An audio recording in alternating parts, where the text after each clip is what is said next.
আজ ৭ই জানুয়ারি সকাল থেকে ব্রিগেডমুখী দুর্গাপুরের বাম কর্মী সমর্থকেরা আজ ডিওয়াইএফআই এর ডাকে ব্রিগেড সভা রয়েছে।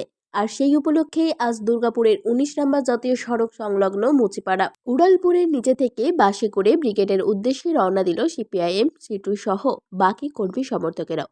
শিক্ষা দুর্নীতি, নিয়োগ দুর্নীতি, রেশন দুর্নীতি সহ দেশকে বিভাজনের রাজনীতি থেকে রক্ষা করতেই এই দিনের ব্রিগেড সমাবেশ বলে জানাচ্ছেন ডিওয়াইএফআই এর ব্রিগেড সমাবেশ।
পশ্চিমবঙ্গের হচ্ছে মূল যে আমাদের ফোকাস বন্ধ কলকারখানা, দুর্গাপুরের বন্ধ কলকারখানা খুলতে হবে এবং নতুন করে যুব ছেলেদের কাজে যুক্ত করতে হবে।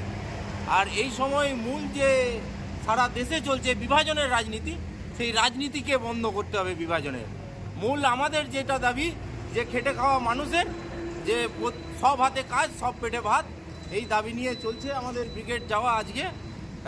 এর সাথে আছে সিআইটিও আমাদের সাথে আছে, একসাথেই আমরা সব আজ ব্রিগেড যাব।